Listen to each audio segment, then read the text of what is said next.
Walang confidential fund. Ikaw, Franz, kayo nga komunista dyan sa Congress. Yung mga left, how did you spend the money all this year? Do not make yourselves an exception. Ako, Presidente, open. You go back in time, buksan mo lahat. Mayor, na alam ko man sa loob ko, tanda na ako. Sabihin ko na sa Pilipino lahat. Alam ko na, kawawa ito.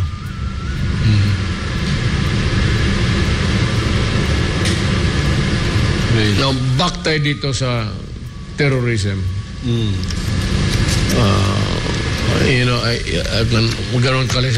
That's the usual. You have to rumble on. Kasi hindi rin niya ako maintindihan rin. I have to hindi invent stories. I have to mag-storytelling ako para maintindihan ninyo ang gaano ang utak ko tumatakbo. Itong terrorism will affect us whether we like it or not. But I am just praying na itong ating mga kapwa Pilipino, please do not do that.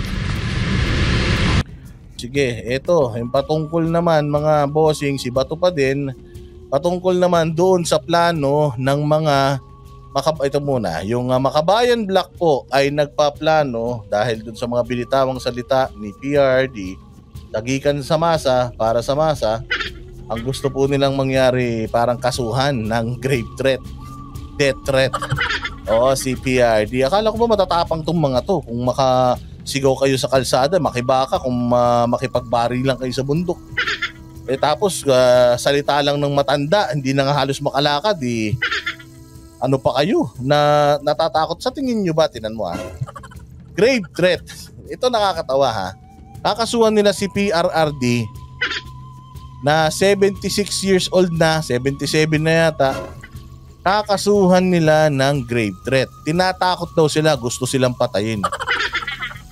Pucha, pag tumakbo kayo ng mabilis, hindi na kayo aabutan ni Digong. Paano kayo mapapatay niyan? Diyos ko naman. Ganyan lang talaga magsalita yung mga matatanda. Ganun, ang sa kalsada nga, sasabihan ka pa ng tadyakan kita dyan Tadyakan kita dyan Panay lang ang flex, di ka naman tinatadyakan. I mean, bulaklak lang ng dila niyan yung mga ganyang salita. At saka, yung emotions niya yung nagsasalita, ganun siya ka-passionate. Kayo kasi masyado kayong gullible. Kahit kung halimbawa ako, yung korte, o sige, so sinabihan ka ni Duterte na gusto kanyang patayin. Gusto ko pagpapatayin ko kayo. Hindi naman, wala na siya sa kapangyarihan. Wala naman na siyang mga mauutusan para patayin ka. Ang tanda na niyan. Kung papatayin ka niya, baka papunta pa lang siya dun sa bahay mo para patayin ka niya, tulog na yan dahil matanda na yun, antukin na yan So paano niya pagagawin yung sinasabi mong kinakatakot mo? Matatakot ako kung ang magsasabi sa akin na ipapapatay ko ang Banateros. Kung magsasabi ng ganun, yung mas bata-bata. O for example, halimbawa si Boying, sabihan kami na ganun. Ayun, matatakot ka kasi alam mo nasa posisyon, alam mo na may pera, alam mo na talagang galit na galit, at saka malakas pa. Pero putya, kung ang halimbawa, merong siga sa amin, 78 years old na, nakabaston na, tapos sabihan ako na saksakin kaya kita, putya, matatakot ba ako doon? Hindi. Bakit? Kung mahabol mo ko. Di ba? Kung mahabol mo ko, tanda-tanda mo na nakabaston ka na nga, paano pa ako sasaksakin? O hindi ba? Ano yung ibig ko sabihin, itong mga Makabayan Black na to, may masabi lang Kaya nga sabi ko sa inyo, sino ang panic mode? Sabi nila, panic mode na daw ang mga Duterte. Hindi po, kayo ang panic mode. Taki mo, nakaupo lang si Duterte at sinasabi na kayo ang mga salot. Gusto ko pagpapatayin kayo. O hindi ba, galit na kayo kaagad. Makabayan Bloc is looking into filing of charges against former President Rodrigo Duterte over his death threats to one of his salons. In a televised interview, the former chief executive said that the confidential funds being requested by her daughter, Vice President Sara Duterte, are intended for restoring Mandatory Reserve Officers Training Corps, or ROTC, and for fighting insurgency. The first target, according to the older Duterte, is ACT Teachers Party List Representative Francis Castro and the Communists. Assistant Minority Leader and Gabriela Party List Representative Arlene Brosas condemns this. We condemn. Hindi condemn nyo lang, tapos kondenahin nyo lang. Pero didimanda nyo pa dahil dyan. Ano kayo, bata? Putya, tagal-tagal nyo na dyan eh. Nakikipagbarilan nga yung mga ilan sa inyo sa bundok. Ang tatapang nyo, tapos salita lang. Takot na kayo. Paano makibaka? Huwag matakot. Diba sabi, makibaka. Huwag matakot. Tapos ngayon, natatakot kayo sa salita lang ni Duterte. Hindi kayo kayang patayin ni Duterte, antukin na yan. Maglalaki-akit nga lang na hagdanan yan. Hirap na hirap yan eh. Paano kayo mapapatay niyan? Ano ba kayo? Saying that it is a blatant violation and a dangerous attack on the rights of individuals who are advocating for transparency and accountability in government spending.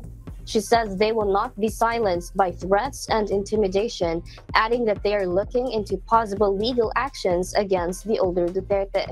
For his part, Senator Ronald De La Rosa, a known Duterte ally, says the opposition lawmakers can file complaints all they want. But he believes the remarks of the former president was only a figure of speech. Alam mo, kung ako magiging, halimbawa ako DOJ, siyempre magpa-file kayo sa DOJ. Sabi ko, sayangin nyo ng oras ng tao. Tapos, yung pamasahin nyo papapunta rito, galing pa sa, confidential ano yan? Yung inyong mga extraordinary funds. Pucha, gagastos pa kayo. Tigilan nyo na yan. Tigilan nyo na yung matanda. Bayaan nyo magsalita para kayo walang mga lolo. Yung lolo nyo, ganyan din, di ba? Kung asarin kayo, kung pagalitan kayo, ganun eh. Masyado kayong ang tatapang nyong bumatikos. Tapos kapag tinagot kayo, iiyak-iyak kayo.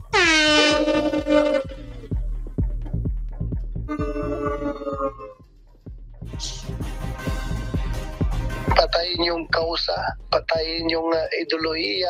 Alam naman natin yung figure of speech na ginagawa ni Pangulong Duterte. Hindi naman actually murder ang ibig sabihin, no? Whatever kasi. Kasi hindi naman yung sinabing patayin ko kayo. Pwede namang patayin ko kayo sa pagmamahal. Patayin ko kayo sa inggit. Di ba? Mamatay ka sa inggit. Di ba? May mga ganun eh. Saan namatay ang kapitbahay nyo? Sa inggit.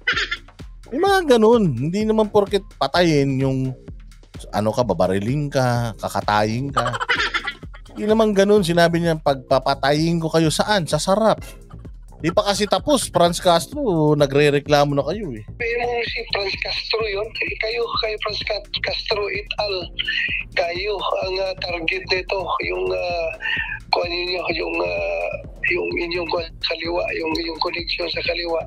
Kailangan may bisto na yan at para mahinto yung panluloko nyo sa taong bayan. Hindi ba? Ay nako, kayo talagang mga dilawan tae kayo, ha? Kayo talaga. Ang tatapang ninyo. Mahibaka, wag matakot, pero mga takot naman pala kayo. Gusto nyo naman palang masasabihan lang kayo eh. Na kayo, mga balat sibuyas naman pala kayo eh. Ako nga, tawag sa akin yung teacher ko dati, demonyo, hindi naman ako nagalit. Sabi nga ng nanay ko sa akin, umalis ka na rito, dapat pinalaglag na lang kita. Nung ang kulit ko nung bata ako dapat to ininuman ko na to ng kortal noon eh. Sobrang kulit eh, hindi ba? Hindi naman tayo masyadong maselan.